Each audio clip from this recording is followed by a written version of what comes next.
An extended, empowered Marcus Smart. 5 of 14, 5 of 11 from 3, 15 points, 8 rebounds, 6 assists, and 4 turnovers.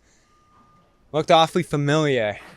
And in good ways and bad ways, Smart influenced this game and helped set a tone for the Celtics season that was at times great, explosive, but at other times disconnected. And overall in this game, I think the Celtics needed a little bit more from Smart in terms of organization. And they're looking back on this one at a stretch in the fourth quarter where he shot 1 of 6 with a couple bad turnovers, flinging the ball over Tatum's head and getting ahead of himself within the offense to the point where Udoka was trying to relay something to Brown. Brown was trying to funnel that over to Smart, and Smart was diving into the paint and tossing to Pritchard for a miss at that spot. Celtics got out of control for the middle portion of that fourth quarter, and they needed a player to step up and stabilize things, and Smart wasn't able to do that today. Now, what was Smart able to do? On the defensive end, where the Celtics are doing a number of switching actions, going between switching everything aggressively and trying to get on the ball aggressively and force turnovers. Those are the two priorities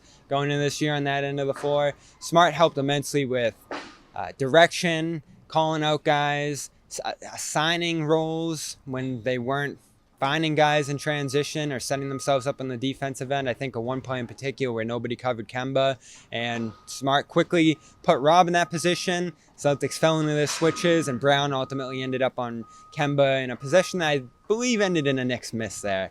So Smart dictating things on the defensive end of the floor is going to be huge, as Ime Udoka calls him, an extension of the coaches.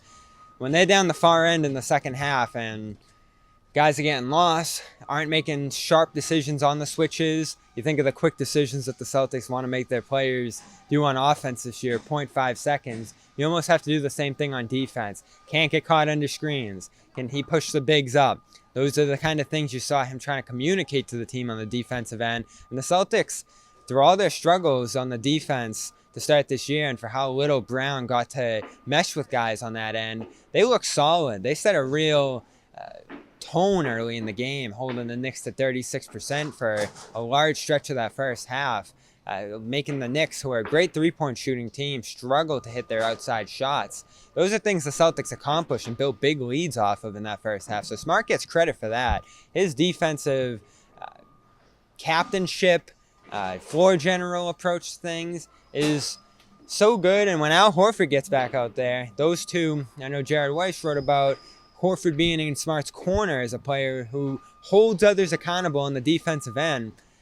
They could be a pretty good defense here. You didn't even have Josh Richardson in this one. I thought the Celtics, besides the stretches where Pritchard, Schroeder, and Rob were on the floor together with Smart off, where they just got pummeled by Rose, Obi pick and rolls, Smart was a big driving force behind winning Celtics minutes, and they did win his minutes by 1 point.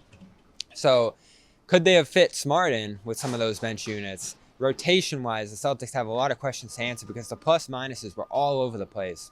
Now the negative. Mentioned that bad stretch by Smart in the fourth quarter. He comes out, breaks loose, bad play by Fournier doubling, and Smart tied this game in forced overtime with a big three to close it. So that's the good. He was a willing shooter, which helped the Celtics stay in the game when he was able to hit them, but also led to a stretch where he was taking all the shots for a handful of possessions there.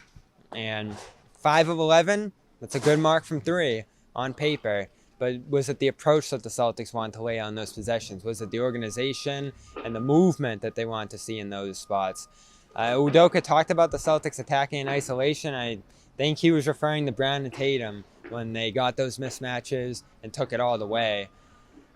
Smart going head down, attacking directly, and taking it into his own hands late was an example of him giving the game what it needs, which I feel like he has a great feel for. They were down multiple possessions in that spot. They needed someone to get stuff going, and he did dump some passes off to the other guys in those spots.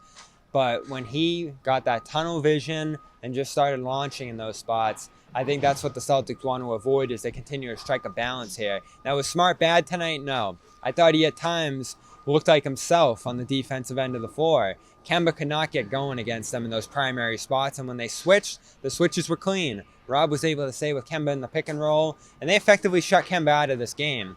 Other times on the perimeter, 3-point shooting, especially in overtime, Celtics got stuck under those screens. And that's where, when everyone's dead, this is going to be Smart's role on this team, is organizing the defense, emphasizing certain actions, and being a player of the same like on offense, putting guys where they need to be, running some pick and roll, maybe getting everybody involved a little bit early on. They might want to start to stagger Smart through some more of these lineups just to give him a greater feel, touch, and connection with some of these other guys.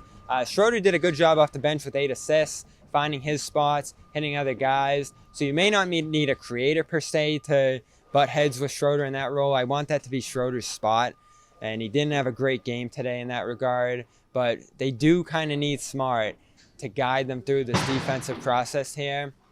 And in return, get a more facilitation-oriented Smart, because there were possessions wasted where if they took it one possession at a time down the stretch of this game, they were getting enough stops and they were putting enough pressure on the Knicks through turnovers that they could have won this game outright in transition with that mad dash that they had at the end. But these are things the Celtics are trying to figure out. And in a game where Tatum, Brown, Smart, less so Brown, but the pillars of this organization had their downfalls that we've seen, I think the balance that the three struck in terms of their roles and where they position themselves on this team came into play. It's just wins matter, and every game's going to matter in the Eastern Conference this year. And to not be able to gut this out, losing 138 to 134, matters in the final standings here. Every one of these games with the East playoff competitors is going to be huge, and the Celtics were in position to win this game and didn't. So you got to go over the nitpicking here, and the Celtics are going to do that as well. Ime has made it known that he's going to be critical, tough,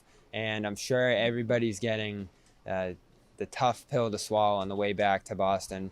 As we head back too within the next few days, Celtics lose the home opener. They're on to the Raptors on Friday. CLNS Media, Celtics All Access, and the Garden Report will be back in Boston in time. Don't worry, I'm not going to get stranded here. I'm going to fall in love with the Garden. And I will say as well, TD Garden changes the floor faster than these folks behind me here. Just saying. Garden Report, Bobby Manning. We will see you back in Boston.